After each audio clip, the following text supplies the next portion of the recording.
Então, eu creio que nós podemos, se vocês aguentam, podemos encerrar com esse último período, talvez 1h30, ou talvez mais ou menos aí. Os assuntos: masculinidade, feminilidade, vida, morte e origem da alma. Então, vamos lá para a página 24.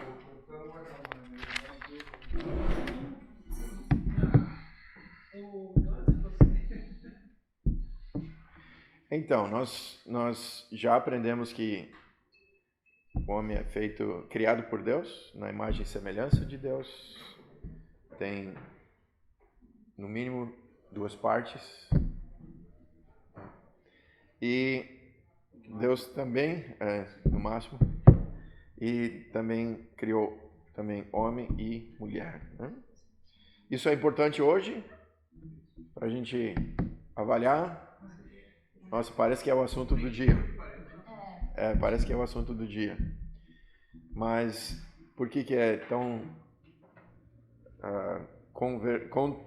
controversial hoje? Porque não aceitam o relato bíblico, não aceitam também o ensino bíblico.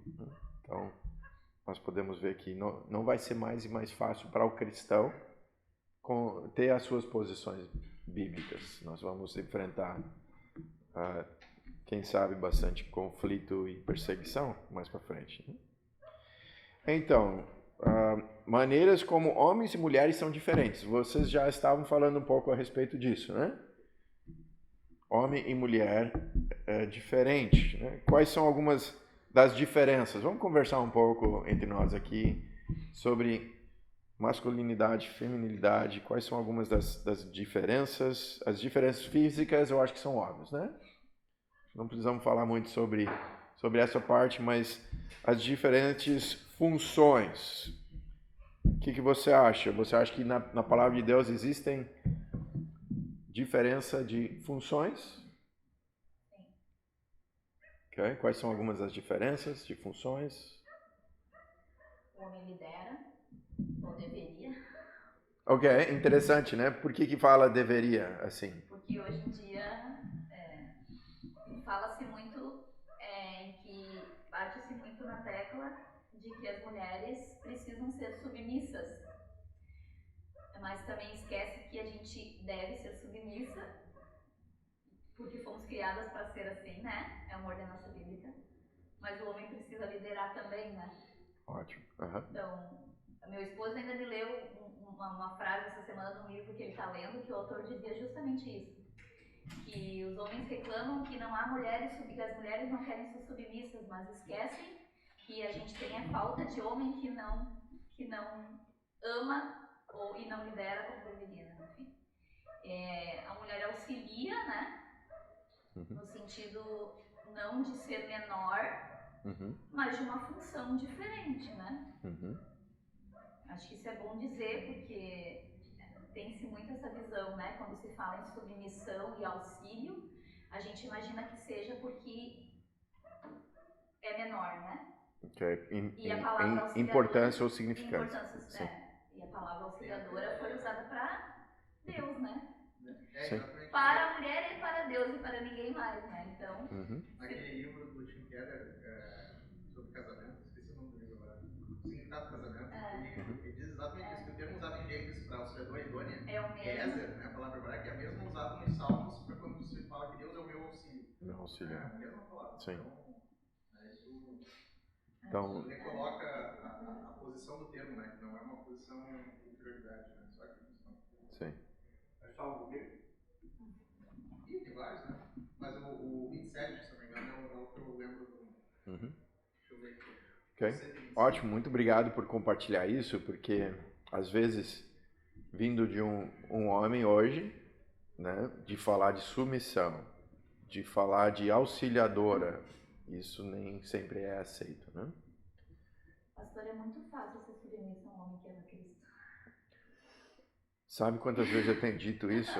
Sabe quantas vezes, né? É muito fácil. E sabe que eu não digo isso para as mulheres, eu falo isso para os maridos. Justamente essa veia que você está pegando aqui, os maridos várias vezes tem dito assim, na minha presença, no aconselhamento, ela precisa ser submissa, nesse tom. Né?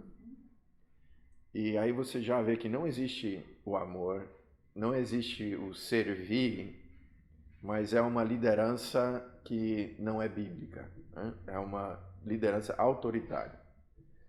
Então, sim, o homem deve liderar, mas deve liderar como é colocado na palavra de Deus e como é exemplificado por Cristo. Né?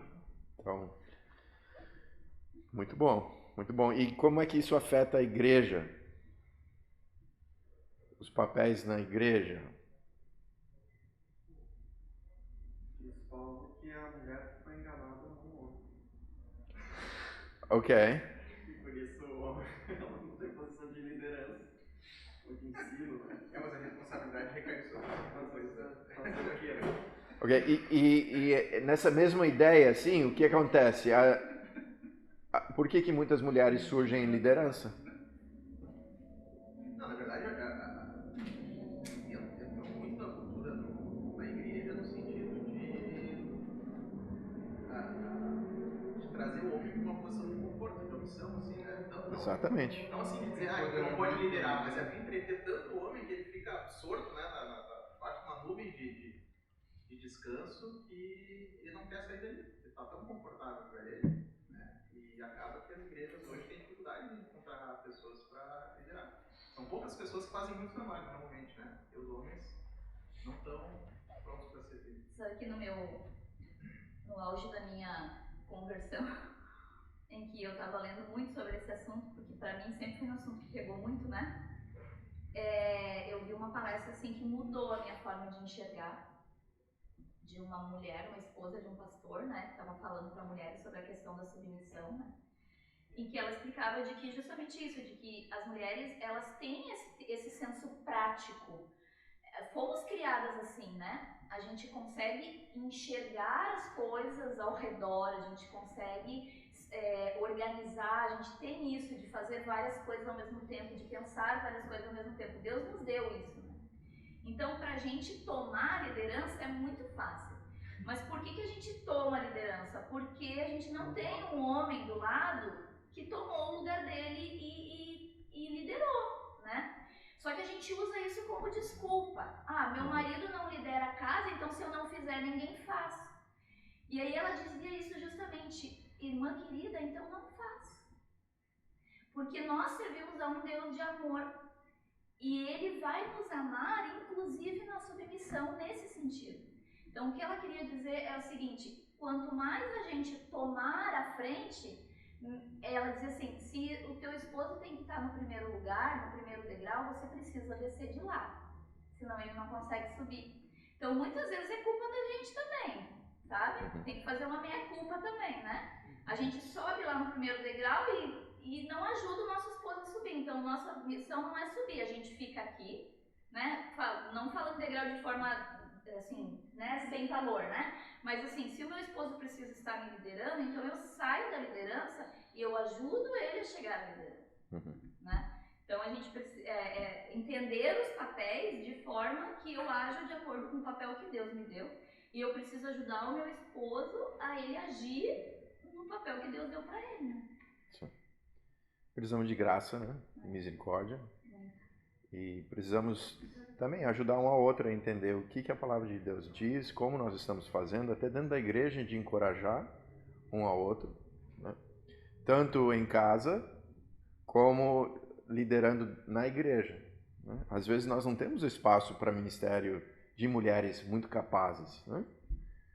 Então é só os homens que oram, é só os homens que fazem isso, só os homens que fazem aquilo, né? Então nós temos que ter abertura para todos usarem os seus dons, né? E ter toda aquela sabedoria de encaixar as pessoas ali nas suas funções. E eu acho que esse é um desafio hoje em nosso dia, porque alguns não estão se colocando para servir, então outros precisam, às vezes, tomar as posições, as redes, né? Então, você vê isso, né, nos nossos ministérios na igreja, que às vezes ficamos bem frustrados. Poxa, não tenho homens que se levantam para ajudar. Eu não tenho pessoas que estão com o coração correto para servir. Então nós temos diferentes funções, e aí você vê a questão da palavra de Deus, 1 Timóteo 2, 13 e 14, pode ser, tem que ter cuidado como você vai citando, né? Um texto assim, que você pode ofender pessoas, mas o que é a instrução é que até na ordem da criação existem, então, uma diferença de funções, por causa da ordem da criação. Adão sendo criado primeiro, depois Eva. Ou por causa dessa questão de Eva ser enganada e o marido e Adão consciente do que ele estava fazendo. Então, Eva era uma auxiliadora idônea para Adão, Deus nos auxilia. Então, não é uma posição inferior, mas é para tudo funcionar bem dentro do lar. Adão deu nome a Eva, então ele dando nome para ela também, isso mostra uma questão de liderança. Adão é o nome descrito para a humanidade. Então, não é Eva. Então, mais uma vez, você pode ver que isso mostra o aspecto de liderança que Deus delegou, Deus deixou claro. Que tipo de liderança é essa? Nós podemos ver isso exemplificado em Jesus Cristo.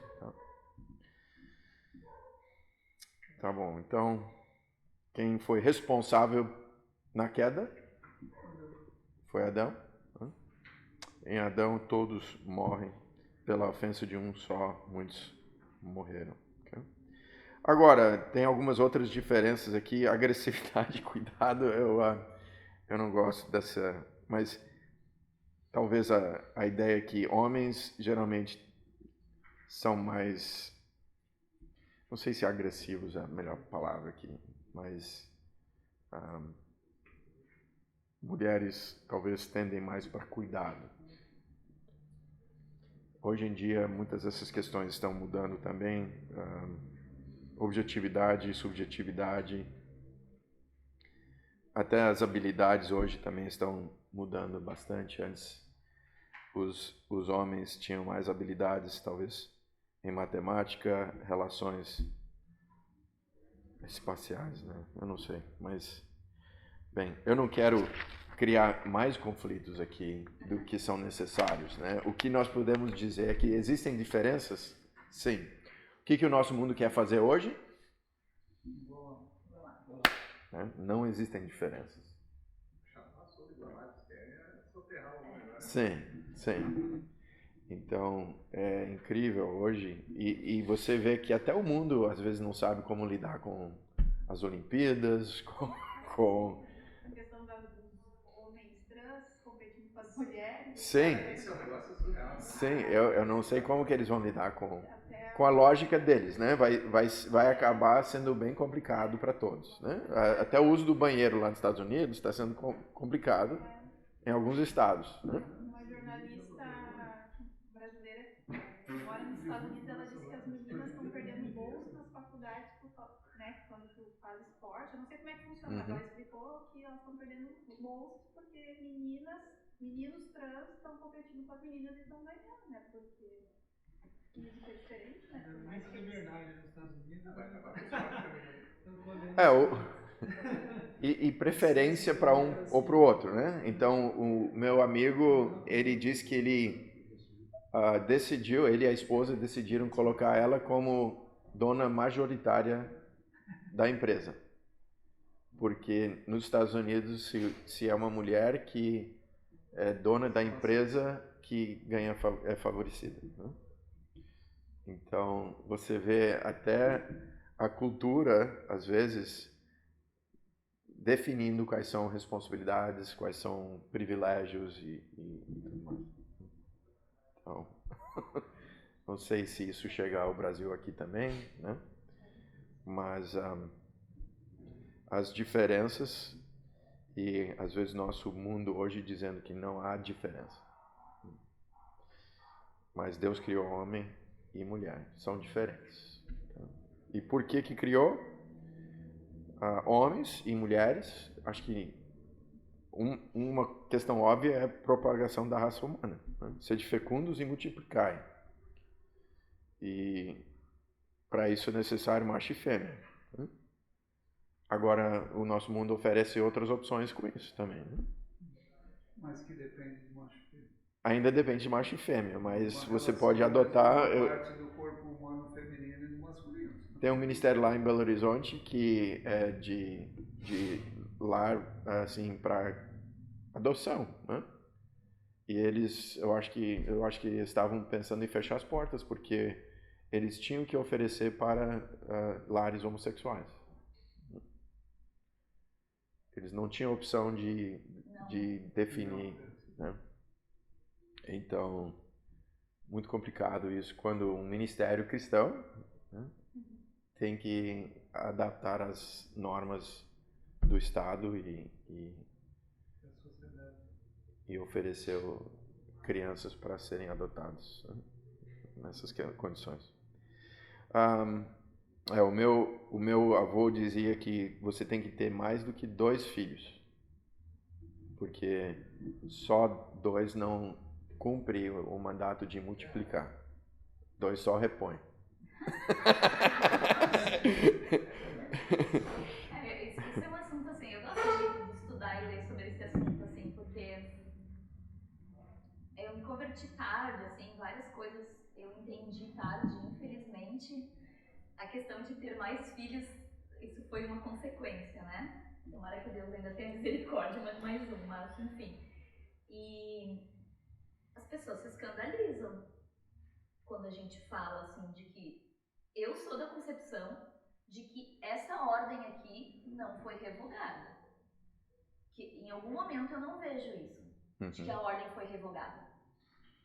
Eu entendo as condições do mundo, entendo tudo o que está acontecendo, entendo as dificuldades, entendo tudo isso. Multiplicar por 2 ou por 8, né? Tudo é multiplicar. Não, mas eu digo assim, aí entra de novo a questão das motivações. Né? Sim. Entra de novo a questão, porque assim, eu dar a desculpa, um casal novo, que casou, que tem os seus empregos, os seus salários, eu não estou dizendo aqui que tem que ser rico, que tem que ter carro, que tem que ter casa própria, nada disso. Usar a desculpa de que o mundo está muito ruim, porque está complicado criar filhos, para não seguir, para não obedecer a ordem do Senhor, que é ser de fecundo e multiplicar, isso para mim não tem respaldo aqui, não tem respaldo na palavra para isso, okay? Sim. A motivação não está correta. Eu não estou dizendo que quem não tem filho todos estão errados, não é isso. Há motivações corretas para isso. Mas hoje em dia as balanças estão muito desfocadas. O que está acontecendo, eu posso dizer na minha família ninguém é cristão, mas o que está acontecendo que até acho que tem provérbios que, eu não sei se é provérbios, não sei se está na palavra de Deus, que é aquele que junta para si, mas não tem para quem herdar, deixa para os outros, né? Acho que é mais ou menos isso, assim. Então o que está acontecendo? Esses dias nós tivemos o aniversário da minha mãe, estava todo mundo, então nós somos de 4 filhos, meu pai teve 4 filhos. E nós 4 até agora ele tem 3 netos, 2 meus, né, que vão estar com 23, outro com 17, e meu irmão agora, que é aquele pai-vô, né, está com 40, e o filho está com 3 anos. E os outros 2 não querem ter, eu tenho outro irmão de 42, que até agora não tem, e tem um de 35 que ele queria até fazer a vasectomia. Assim. O que eu disse pra eles? O que está acontecendo é que daqui 2, 3 gerações a família do pai acabou, se continuar nesse ritmo, esse meu idade. Eu tenho 2 tias que cada uma teve uma filha, não quiseram ter filhos, sempre se preocuparam com herança, os filhos, uma está com 51, outro tem a minha idade, 45, e nenhum tem filho. O que vai acontecer com a herança que elas tanto se preocuparam? Vai ir para famílias que elas tanto batalharam que não queriam que fosse herança, brigas de família, sabe? Porque eles não têm herdeiro. Então o que está acontecendo é isso, as famílias estão minguando, né? Estou falando de não cristão, né? Mas entra também dentro do pensar cristão, né? E a nova geração, a geração que nos segue ali, é um pensar assim, não posso trazer um filho para dentro dessa realidade, ou os meus pais tiveram um casamento difícil, eu não quero que isso se repita. Eu tenho os meus cachorrinhos, meus gatinhos, eu não preciso de mais nada. Então... Eu tenho 4 filhos, cachorro e gato, então dá pra comer. Não se tem a mentalidade dentro da igreja de que eu vou ter filhos para ensiná-los na palavra e para que eles propaguem o evangelho, para que eles sejam luz, para que eles sejam sal, para que eles sejam É diferença. falta de confiança em Deus, né? Deixar que vai botar os filhos. Multiplicar adoradores, né? Então, agora é um assunto que nós temos que ter todo cuidado. Claro. Né? Tem alguns casais que não podem ter filhos. Sim. Né? Então,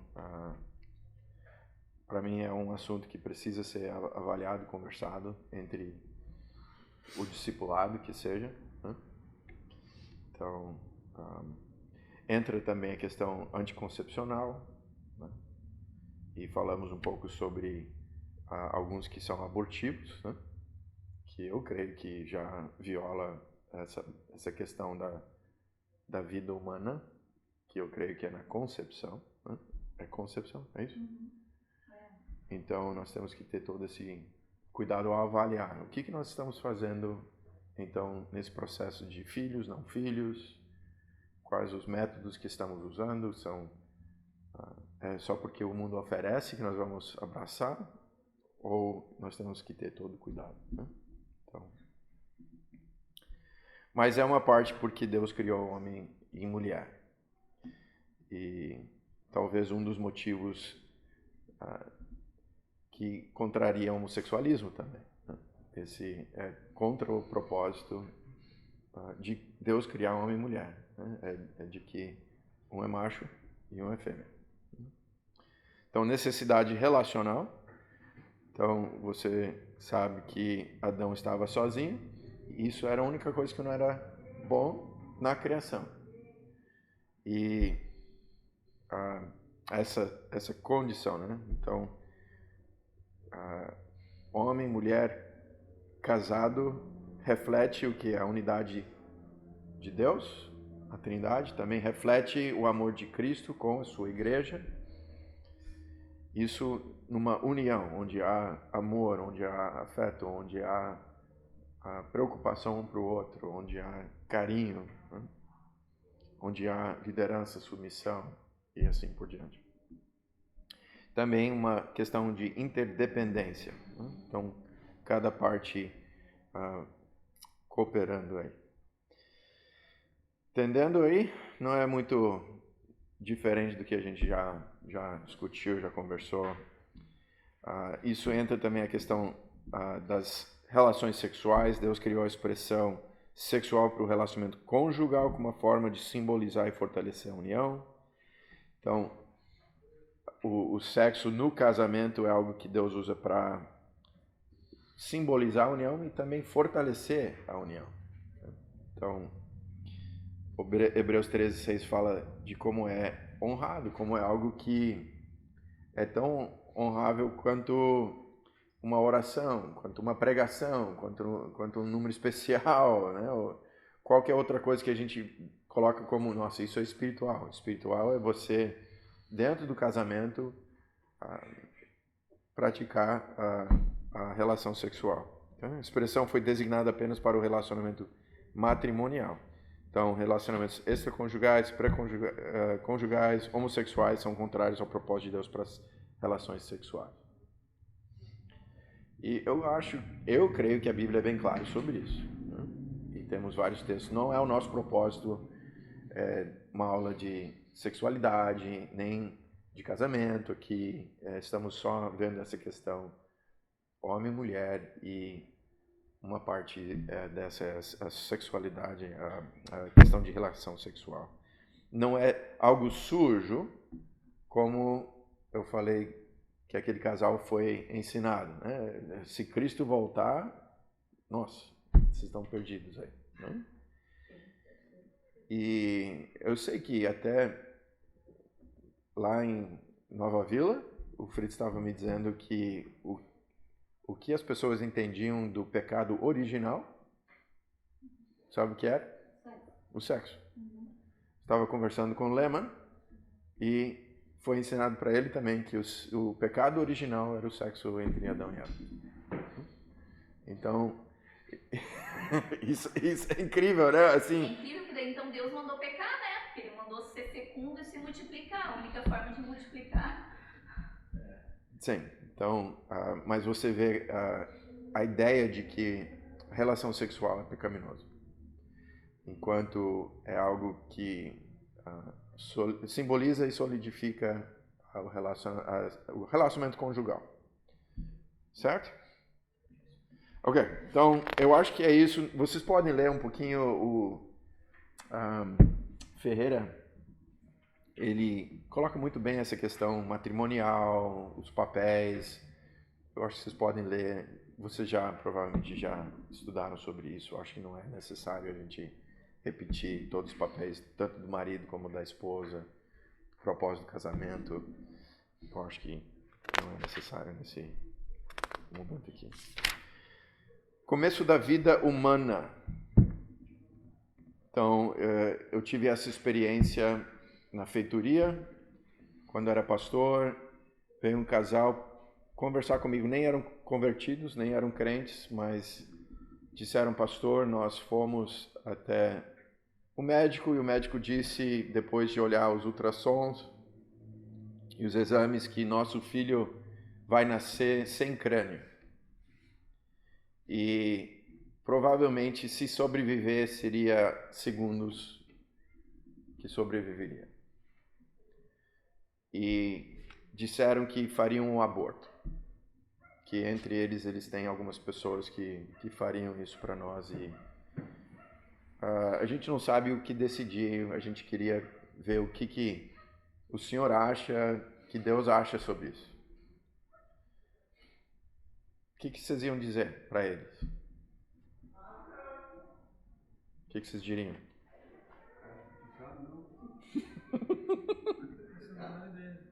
Qual o seu conselho para esse casal? Bem na hora.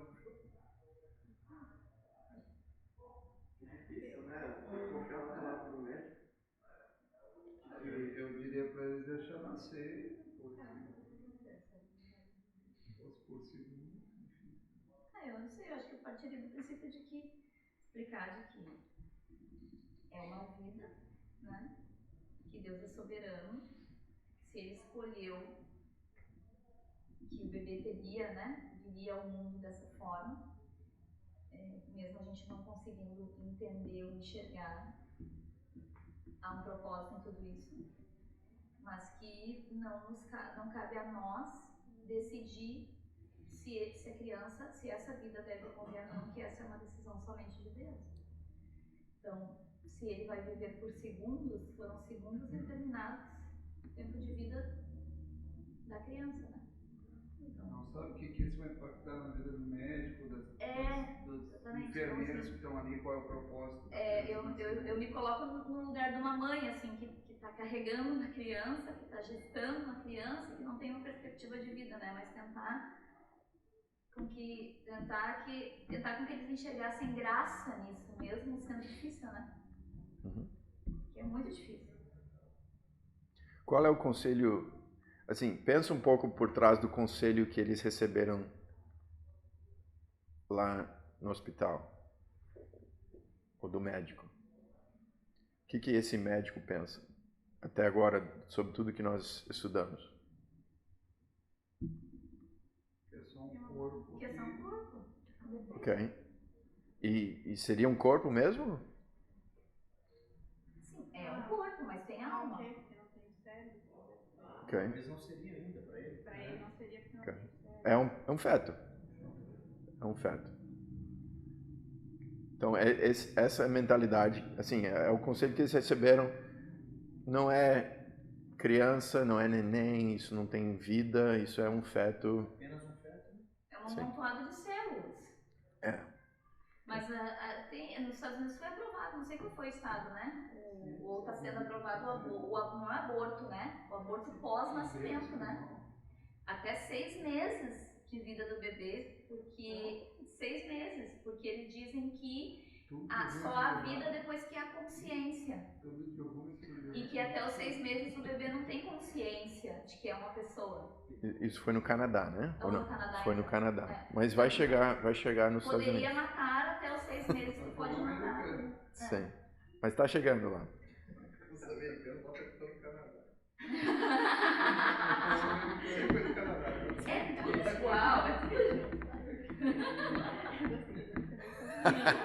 Tudo fala inglês. Tá, a primeira pergunta que eu fiz foi, existe risco para a mulher, né, para a esposa? Okay? Não porque eu creio que faria grande diferença das decisões, mas teria que avaliar. Mas especialmente nossa cultura hoje preserva primeiro a mãe e o filho depois, vamos dizer, né? E nesse caso nem estão considerando o filho, estão considerando como feto, né? Mas o meu conselho foi justamente nessa linha de, olha, não existe risco para ti, você pode, quem sabe, desfrutar alguns minutos de vida. E nós, como igreja, estaremos por perto para abraçar vocês nesse tempo de tristeza que vocês estão enfrentando. Mas não deixa de existir a vida do seu filho. Vocês terão, então, uma vida acrescentada à sua família. Eu disse, eu conheço pessoas que abortaram e muitos anos depois sentiram culpa por causa dessa decisão.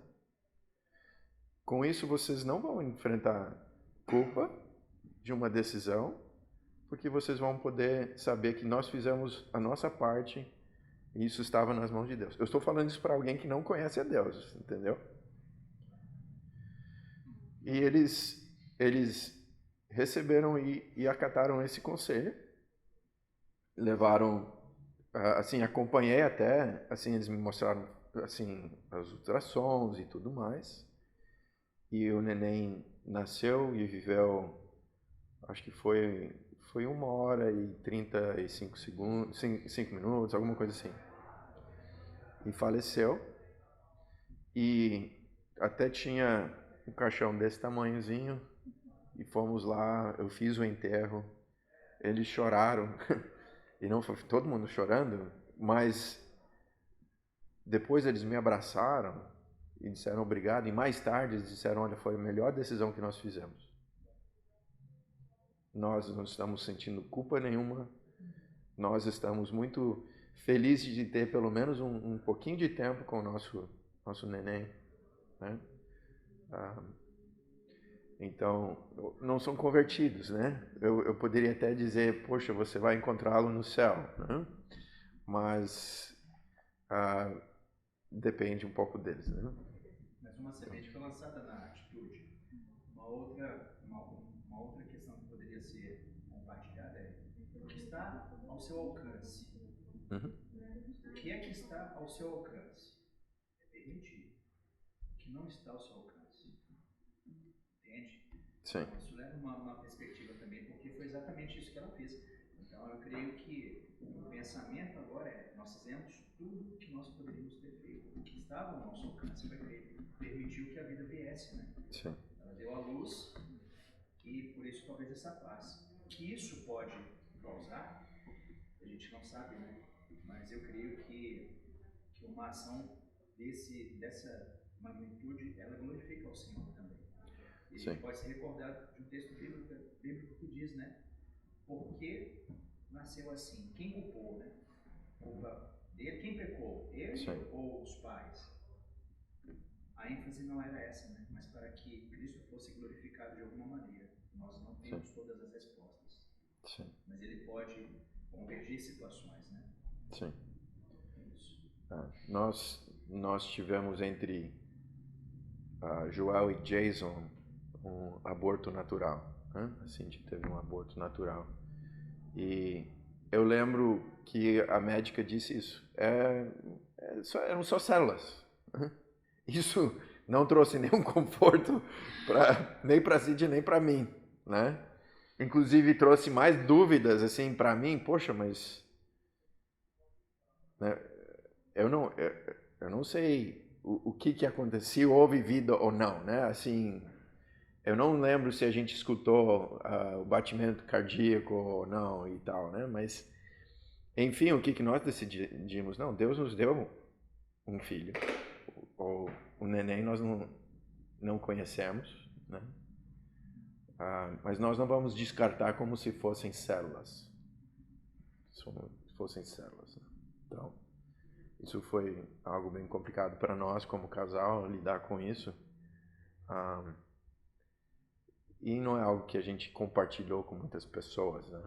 Mas eu acho que essa visão que o mundo tem, muitos têm de células, isso não conforta ninguém, né?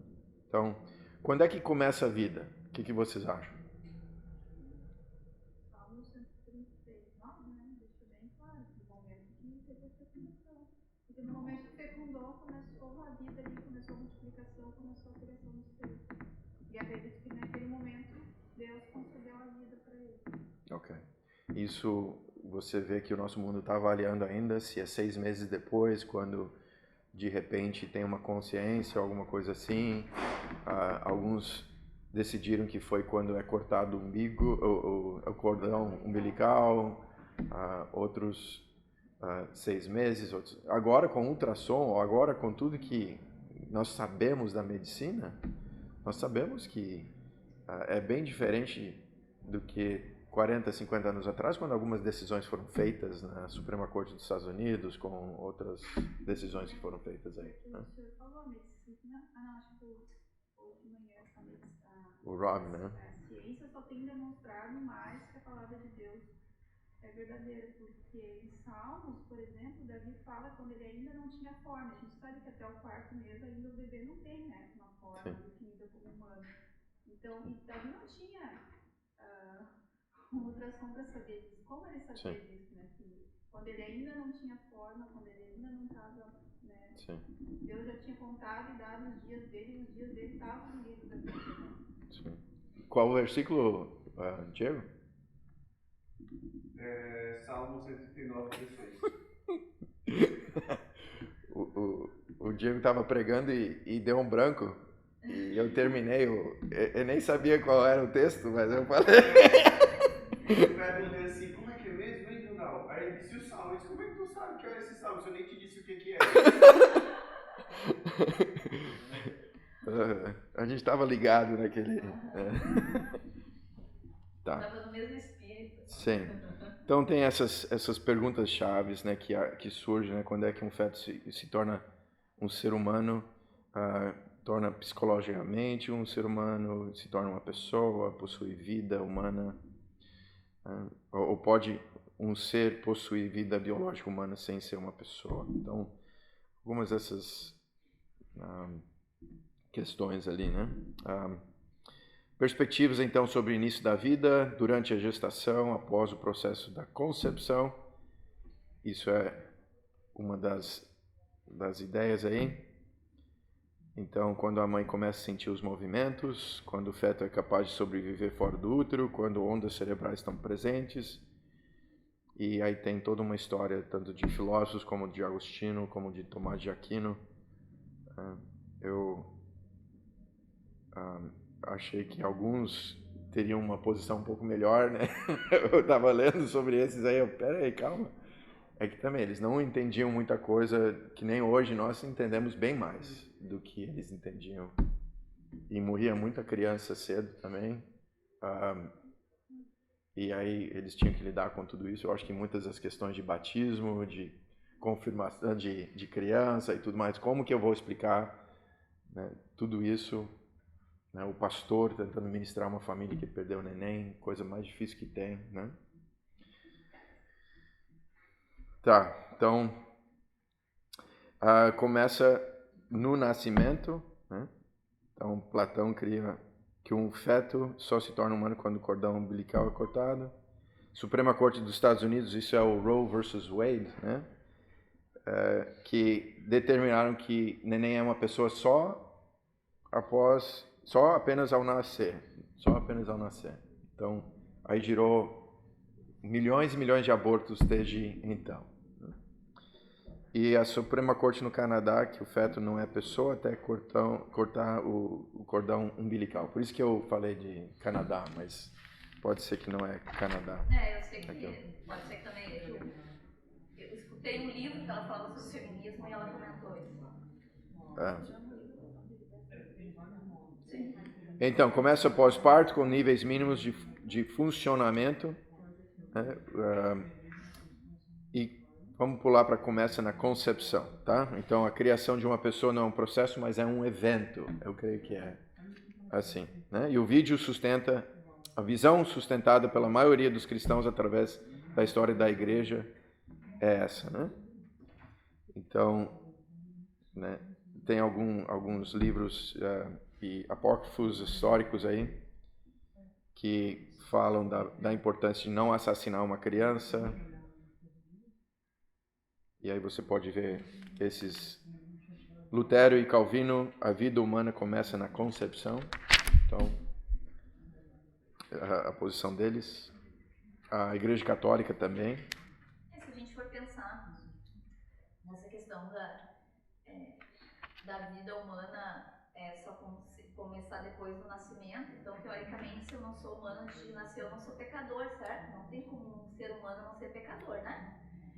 Se não é humano, não tem pecado. E então Jesus não precisava ter sido, Maria não precisava ter sido, Jesus não precisava ter sido concebido pelo Espírito Santo, né? Podia muito bem ter sido José e Maria, e daí na hora de nascer, Sim. entra o Espírito Santo, né? Porque Diego, você vai ensinar sobre a martologia ou não? Ramatologia. Hamartologia? Já passou. Sobre o pecado? Foi disciplina antes. Abordaram a morte de Neném? Comentamos algumas coisas, mas não chegamos a uma conclusão. O senhor quer concluir? Mas essa foi sua opinião. O senhor quer. Mas a questão, por exemplo, de gravidez. Eu também tenho uma pergunta já. Tem uma pergunta não respondida. A questão, por exemplo, de gravidez nas trompas. A Fábio passou por isso. E aí? Mas teve a concepção, não teve? Sim, mas aí tu vai deixar estourar? Ah, Ou tu não. vai fazer o aborto? Mas é justamente. Não é um aborto, né? Mas é um aborto. A pergunta é se ele tem pecado ou não. Sim, e eu não vou dizer... Ele corta, suga e vai embora. Mas é justamente, acho que é essa questão que o Randall quis dizer. Que a primeira pergunta dele foi aquilo: tem risco? Porque se o médico. Óbvio que a criança não ia nascer. Né? Porque não. Não, mas aí explica. Mas aí eu acho que é questão Sim. de preservação da vida, né? Porque antigamente tantas mulheres morriam. As mulheres Hoje morriam. nós temos a ciência, a medicina que O que acontece? Aí eu acho que é no sentido quando nas trompas, Ela não se desenvolve, né? Não, é porque ele se desenvolve dentro do útero, mas nesse caso não chegou até o útero. Não, tudo bem, mas o que acontece se tu deixar... Morre. Morre, A porque mulher- ela não. O útero, funciona sim, assim. o útero se desenvolve, a trompa não. Não, a mulher pode morrer Mas de o infecção. desenvolvimento da criança Sim. faz com que... Na verdade, Ele estava crescendo, só que dentro da trompa e não dentro do útero. ele não vai chegar muito, né? Mas mesmo assim o risco para a mulher é muito grave. Porque Ela começou a ter dores, foi fazer o exame. Mas aí eu acho que a gente pensa nesse caso na preservação da mãe, né? Sim, igual você deseja preservar a vida humana. Sim, exatamente. Mas existe esse dilema quando é um ou outro, né? Algumas mulheres têm escolhido colocar a sua vida em risco e Deus tem preservado os dois, né? Esse é o caso, porque... Sim, num caso desses, realmente fica inviável o feto desenvolver com segurança e vida, né? Então, aí morre os dois. Bem, é possível que em algumas coisas cada caso é um caso, né? Mas qual é o princípio que governa um pouco isso? Preservamos a vida ao máximo que nós podemos. Né? E não adianta isso. Aí a gente olha teologicamente a consequência do pecado, né? É o nosso mundo do Sim, pecado, aí né? tem algumas situações que são impossíveis, vamos dizer, algum tipo né? de situação que nós vamos enfrentar por causa do pecado, né? Ok, então vamos olhar as conclusões bíblicas rapidinho aqui. A Bíblia considera o não nascido como uma pessoa em seu sentido pleno. Okay? Então, você vê Jacó e Esaú, eles ainda estavam lutando no ventre, mas eram considerados como pessoas, não como células.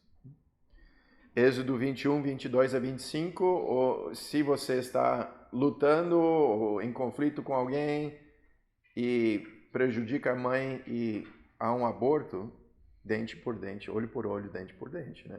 É considerado uma pessoa, não células. E aí você vê em alguns desses textos, né, já citamos Salmo 139, 13 a 16, Deus em um relacionamento com a pessoa ainda no ventre, né? Ainda no ventre. Não há na Bíblia uma explicação científica com respeito ao início da vida humana.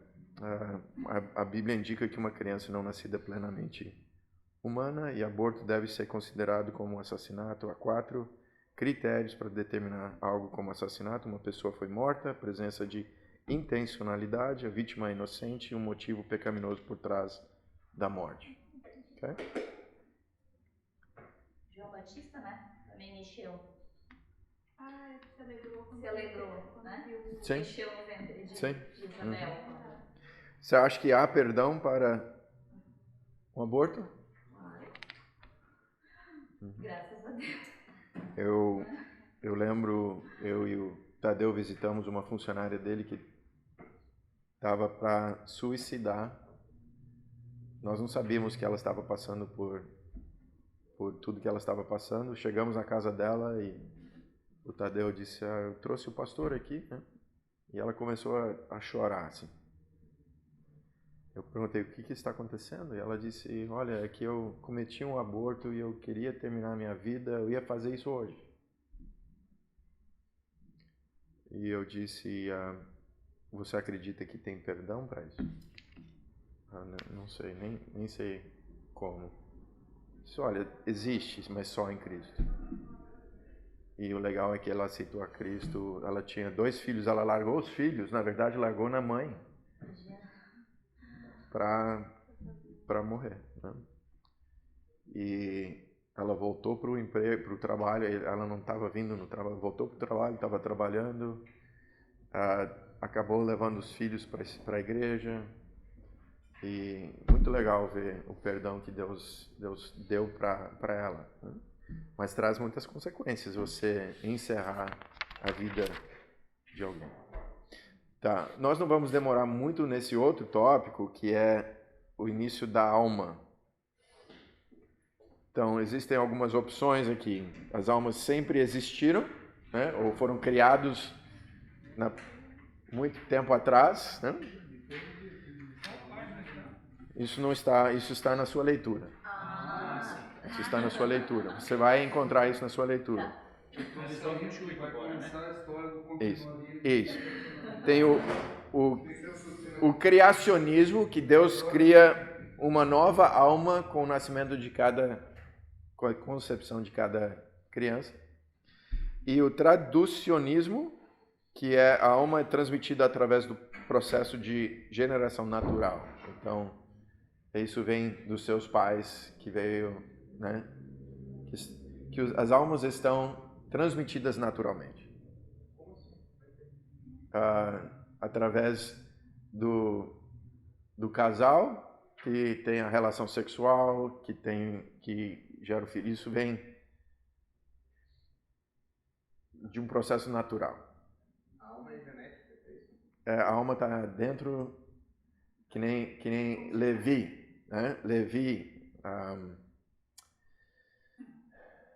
ele deu dízimo. Como assim?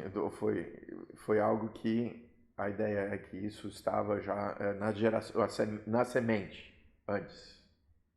Não sei se eu estou explicando. É como se o homem e a mulher tivessem a alma no sêmen.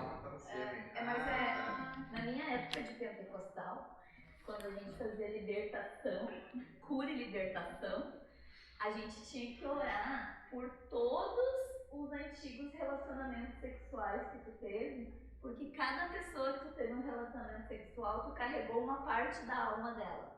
Uau. Então, assim, o exemplo era assim, ele pegou várias folhas coloridas e colou uma na outra, tá? E aí ele ia tirando pra explicar, porque daí, claro, ficava um pedaço, né, quando tu ia arrancando as folhas. Então quer dizer que tu trouxe um pedaço da alma de cada pessoa que tu teve um relacionamento, porque a Bíblia diz que quando há um relacionamento sexual, tu se torna um com a pessoa. Então tu te tornou um com várias pessoas. Então tu precisava orar por cada uma das pessoas e pedir pra Deus. Nossa, ok. Isso é uma confusão. Isso é real, gente. Isso é. Não, claro que não em voz alta, né? Tu escrevia no papel e orava, mas... Ah, mas é verdade, que a gente Tinha gente nem que faltava lembrava. folha, não, faltava folha, né? Tinha que dar 2 papelzinhos, amigo. Tá, a pré-existência é que no início Deus criou todas as almas, ou um ser criou todas as almas, e é muito comum com reencarnação, não é isso? Então as almas estão existentes, estão procurando corpos. Sim. O que vocês acham? Tem base bíblica? Não, nenhuma.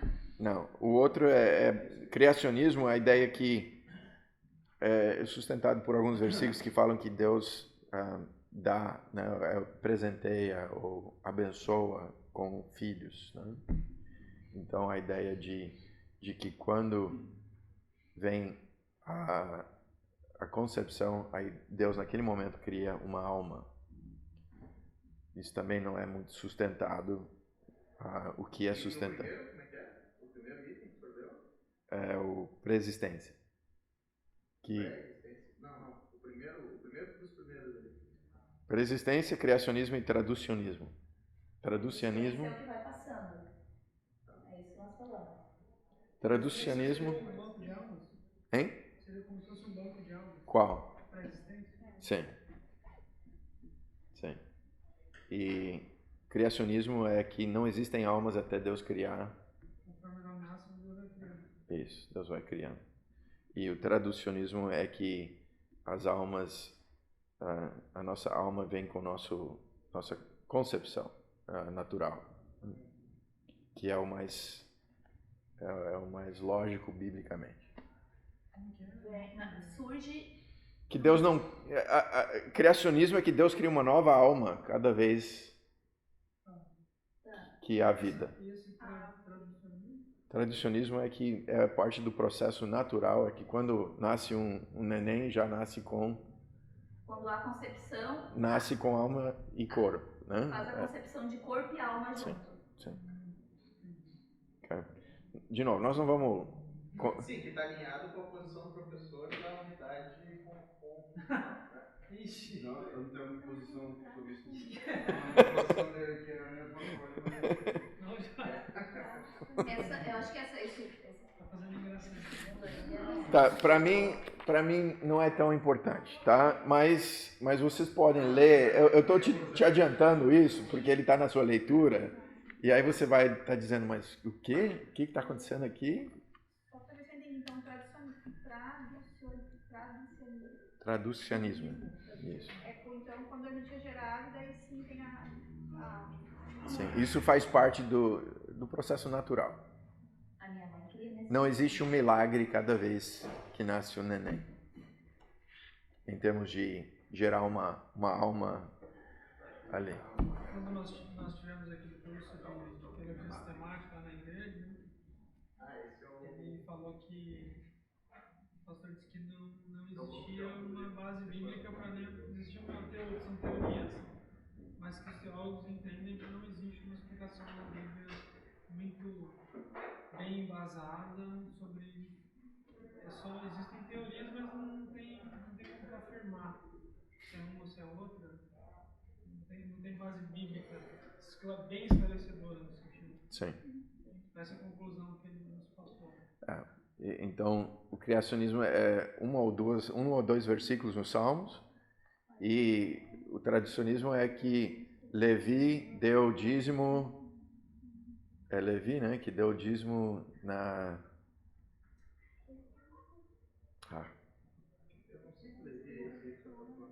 Tava falando... Eu Levi até Vamos ver com... Eu não sei se é o Gruden que fala sobre isso. De novo. Ok.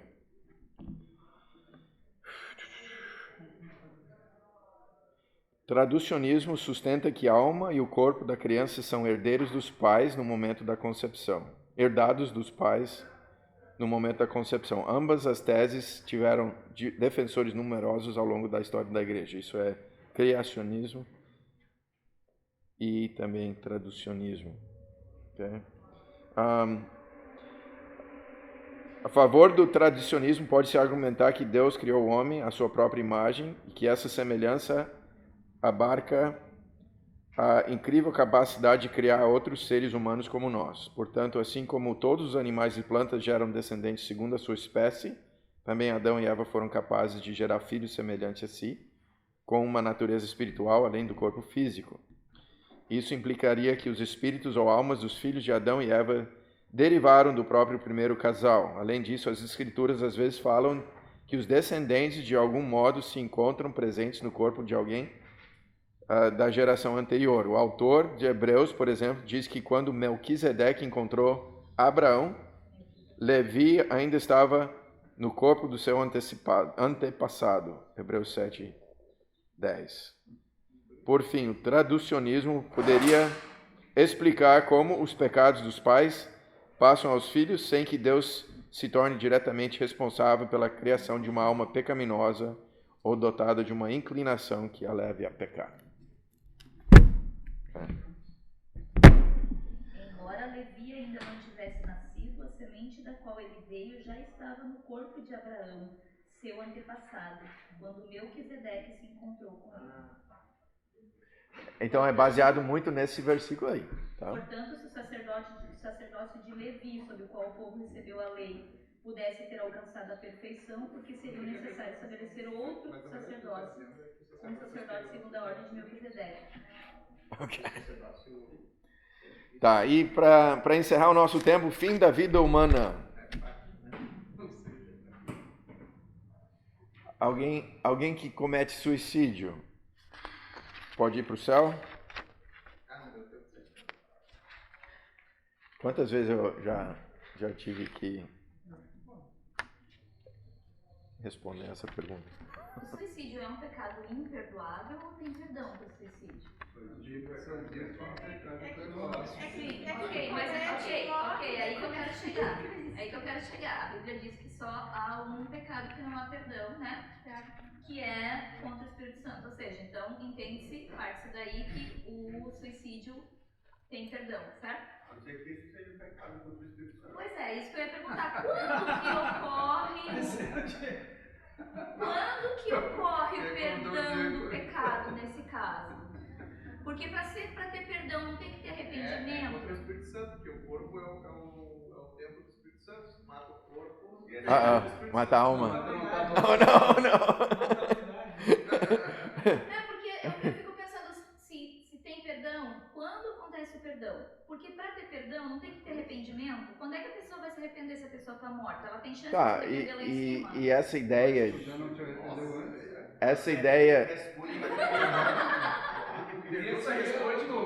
Tá, o que você precisa ter muito cuidado? Eu falo pro Joel, fala menos, e daí você é responsável por menos.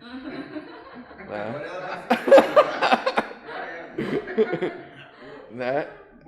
Assim, o que você abriu foi algo que eu já ouvi bastante aqui no Brasil, é se você peca e não consegue pedir perdão antes de falecer, você vai para o inferno. Eu lembro, meu irmão era criancinha e ele estava caminhando em cima do telhado e a professora pegou ele e disse, olha, se você tivesse caído, você desobedeceu e se você tivesse morrido ali, você teria ido direto para o inferno.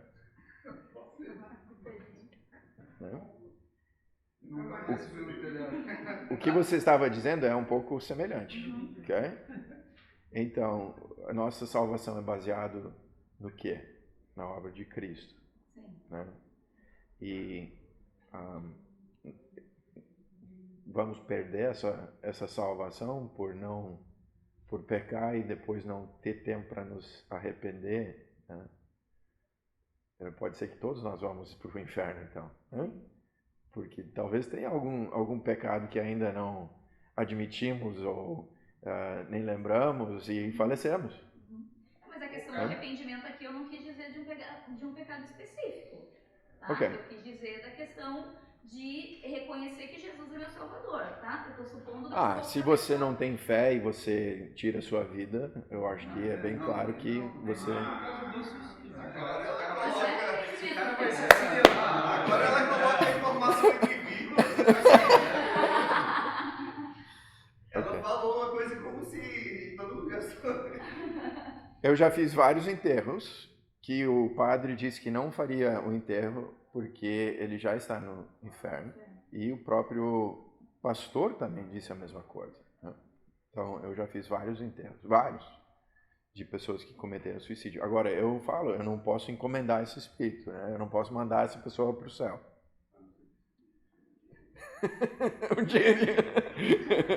Mas eu posso oferecer conforto, né? Eu posso oferecer o conforto de Deus para esses que estão presentes, né?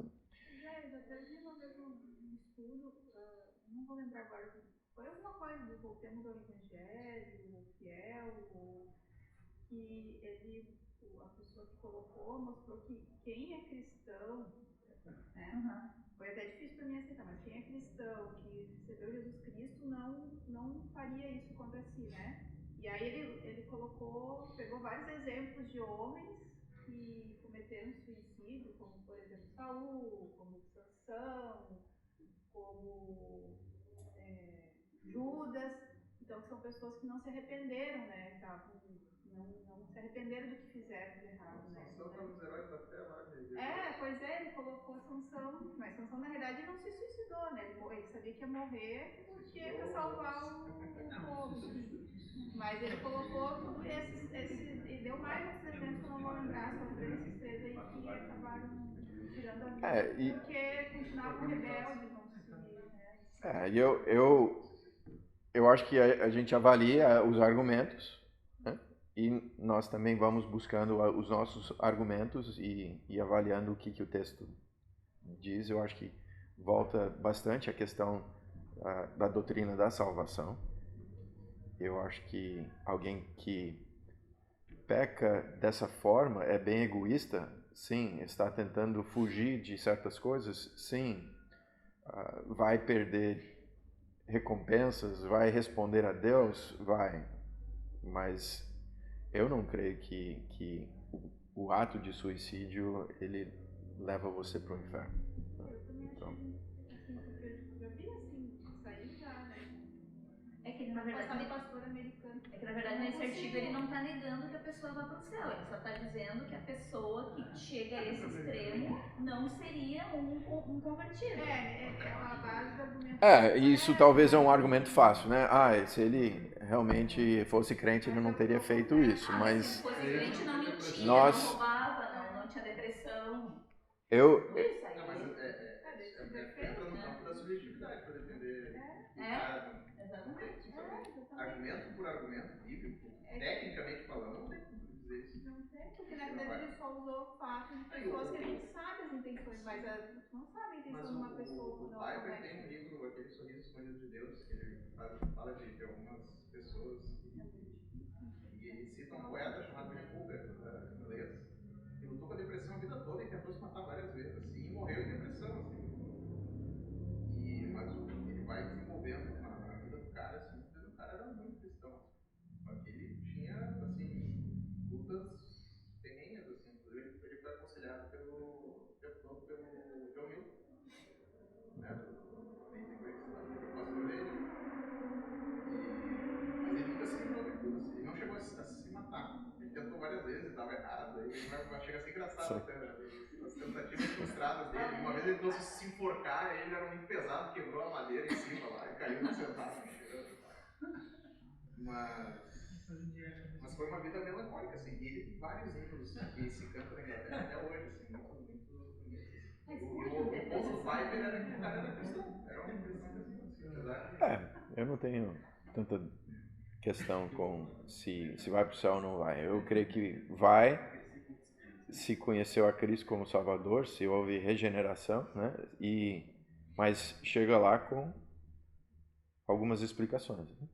Então, eu acho que o fim da vida humana, talvez, eu acho que esse conteúdo aqui te ajuda um pouco a ter como, né, quando chega aquele assunto e você, eu acho que eu estudei sobre isso, né? Aí você pode ver. Isso não tá, eu acho que nem está na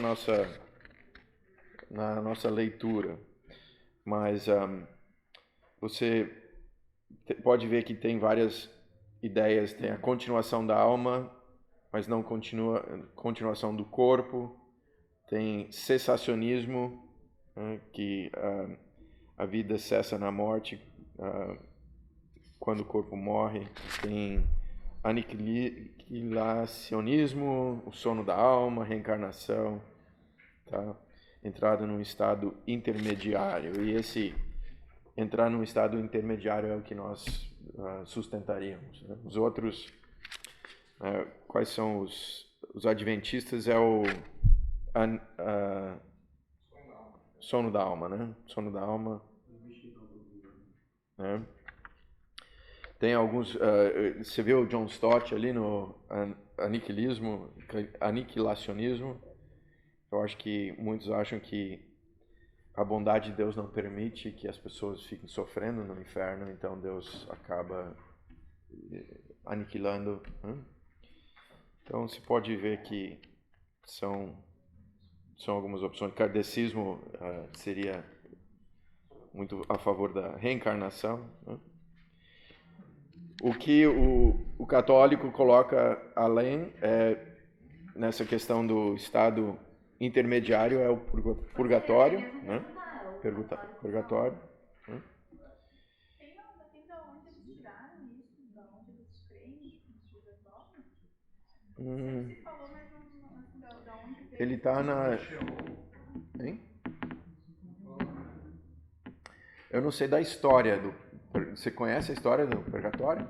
Não. Ah, mas então, Purgatório? só para me entender, essa questão do estado intermediário, a alma vai, por exemplo, um crente, ela vai para o céu. Com Cristo. Com Cristo. Paulo diz que é até lucro para mim estar com Cristo. Morrer é estar com Cristo. Se não é um crente, já vai para o inferno. Ou é aí que a Igreja Católica então coloca o purgatório? Seria o purgatório. Mas é o que nós cremos. Então, sim, o sofrimento eterno. Depois eles vão receber, então, o julgamento no lago, no grande trono branco, depois no lago de fogo. Okay? Já entra no estado de tormento e aí... Mas é intermediário ainda, entendeu? Não é o estado final. Okay? É só lembrar de Lázaro, rico Lázaro, sim, das almas lá em Apocalipse, quando eles dizem, olha, nós estamos aqui, então, também. Alguns veem Lázaro como parábola, mas eu acho que algo, não diz que é uma parábola, entendeu? Então você pode ver, a morte é o fim da existência temporal, né? Perspectivas bíblicas. A discussão sobre a morte envolve uma interseção entre antropologia e armatologia. Então por isso que é tão importante Romanos 5,12, né? Você conhecer sobre a doutrina do pecado. Né? Fora os vivos, na volta do Senhor, a morte agora é inevitável para todos. Não é natural. Você já esteve no enterro e vendo isso não é natural. Né? Isso não é certo. Então, é natural que isso aconteça a todos, por causa do pecado, né? Desde Adão. Mas essa separação do corpo, da alma, não é natural. Okay? Então, visto que Deus criou os homens para a vida, a morte é vista como um inimigo e maldição. A morte é temida, final e frequentemente inesperada. A morte está sob o controle soberano de Deus. Quando a pessoa dá o seu último suspiro, quando vem a morte. Okay? Então, eu acho que são coisas óbvias, né? Mas tem a morte espiritual, a física, a eterna. E o que vem depois? O estado intermediário em que a alma e o espírito existem em forma de espírito reconhecível. Aí tem alguns versículos, né? A gente pode ler ali. É esquisito de pensar nessa questão desse item aqui que fala do controle soberano de Deus, que a morte está no controle soberano de Deus. Sim. A gente pensa na questão do suicídio, por exemplo, né? Porque, tipo, eu sei que um pouco isso seja, assim, uma luta ou uma falta de conhecimento meu ainda na questão de entender a soberania, se é que algum dia a gente vai entender, né? Mas, assim, em alguns aspectos, não estou aqui negando que Deus é soberano. Eu creio que Ele é soberano, né? Mas eu digo assim, poxa, a pessoa se suicidou, né? Ela morreu. Então, Deus permitiu que ela morresse. Sabe, um enterro bem complicado para mim foi... Você lembra daquele pacto que foi feito entre um monte de adolescentes em Gramado? Sim. Alguns anos atrás? Então, a neta do João, ela foi uma que conseguiu... Várias tentaram. E ela se matou, ela conseguiu... Foi através da rede social, né? Sim. Aquela que tem vários desafios que eles estão fazendo. Desafios, né? Eu acho que é. Eu não lembro exatamente todos os detalhes, mas eu estava no enterro e. Ô, João. João e Juvenilda, Não, não. neto dela. Neta dela. Não é aquele negócio da baleia azul? Não. É antes disso. Talvez. Enfim, era... Não era da baleia azul. Isso foi antes. Foi antes. Foi um pacto, acho que 8 tentaram e ela conseguiu. E os pais eram da Assembleia, né? Então foi muito complicado, porque, assim, justamente essa questão, por que Deus deixou algo assim? Deus não deixa de ser Deus e não deixa de ser soberano, né? Então, mas esses momentos não são muito fáceis, né? Então, às vezes é melhor você não falar muita coisa, não dar muita explicação e dizer, realmente, eu não sei. É além de mim. E oferecer o conforto que pode, né?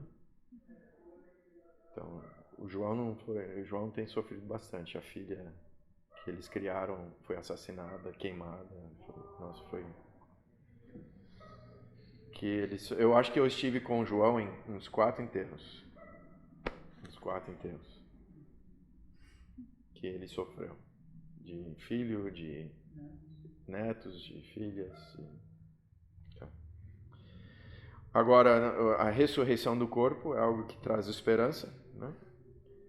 E o nosso futuro, Apocalipse 20 a 22. Então, eu coloquei alguns a mais aqui, do que talvez vocês vão ler na teologia, mas porque são assuntos que surgem no aconselhamento, na vida de ministério, e que você precisa refletir um pouco em Gênesis 1 e 2. Deus criou o homem à sua imagem e semelhança, criou homem e mulher e respirou, né, a vida. Então, como que isso afeta a nossa visão de nós mesmos? Como isso afeta a nossa visão dos outros? Talvez isso comece a afetar você quando você começa a olhar certos filmes agora. Poxa, talvez assistindo algumas questões políticas. Isso, às vezes, fomenta um pouco o meu sangue quando eu olho o que está acontecendo nos Estados Unidos, com algumas decisões nas cortes, né? Mas o que nós precisamos é, pelo menos, colocar a posição bíblica, que seja da criação, que seja das raças, que seja também do sexo, dos sexos e do sexo. Eu acho que cada vez mais isso está se distanciando da nossa cultura, se distanciando até do ensino e da base moral dos nossos filhos. Ok? Então, de novo, não há grandes assuntos aqui, mas pelo menos vocês podem ler mais um pouquinho. Vocês estão vendo o que eu estou esperando de vocês, o que eu gostaria que vocês lessem, então, esses capítulos da teologia. Eu creio que são, mas não é 200 páginas, tá? Não é 200 páginas e não é tão complicado. Tem algumas partes que é um pouco mais complicado, mas não é tão. Então, Gruden, 21 a 23, Erickson, 20 a 24, Ferreira, capítulo 11. Jonathan, você vai liberar o... Já tá no grupo. Já está no grupo, ok. Então, O do Franklin só, né? um livro a menos. Do Edson eu providencio também. Essa que eu E do Bruno? Edson, né? Isso vai contigo. E do Bruno? Ok. Por que não? Não tem esse. Não, eu providencio mais tarde, então. Eu tiro foto em casa, ó. Eu tenho um livro em casa. Tá, me diz uma coisa. Até dia 13 de agosto, consegue? Um mês? Sim. É que assim, se colocar para muito mais, eu acho que vocês não vão fazer. Ok. Visão, professor, tem muita gente, né? Deixa eu te dizer, eu sou exigido a te dar uma prova. Ok? Não me falaram como que tem que ser. A prova eu mandei pra ti. Tem que ser aquela prova? O exame doutrinário. Não é a prova. A prova não, o exame doutrinário. Ah, tá. Então não precisa prova. Não. Não. Mas você pode passar, não tem problema não. Eles estão aqui para ser provados. Já não chega o dia a dia, né? Já não chega. Mas, Tá, peraí. Deixa o Diego ir embora e a gente conversa. Pois é. Tô precisando de um troquinho. O Diego tem todas as aulas, é complica, né? Eu tô aqui para fiscalizar esse momento. Esse teste geral não precisa, então. É bom. Vamos Mas não lembrar. precisa não. Vamos lembrar da Você misericórdia. precisa da leitura, resenha, leitura. Resenha? Resenha é o resumo da leitura e pode ser do livro ou da teologia sistemática e o exame doutrinário, escrito. Tá, então o que eu coloquei aqui foi leitura, declaração doutrinária e uma prova geral. Tá. Ok.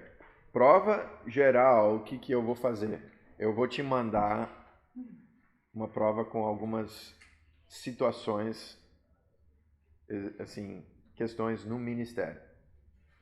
E eu quero que você responda usando a teologia pertinente e os versículos pertinentes.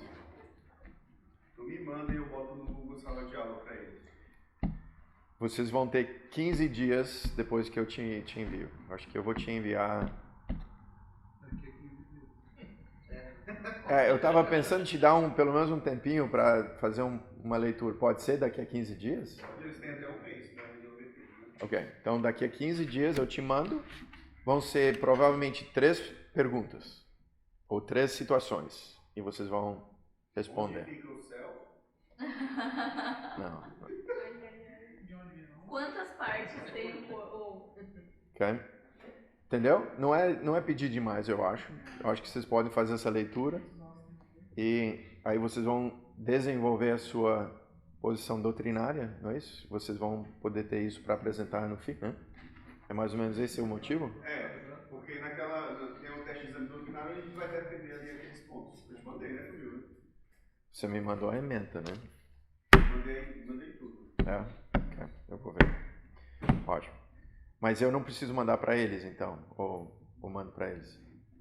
Você tem que acessar o Google Sala de Aula. Se não acessou, tá. você pode me mandar que eu acesso para ti. Então faz isso. Ok. Dúvidas? Perguntas? Ok. Bom restante da semana. Deus abençoe vocês nessa teologia.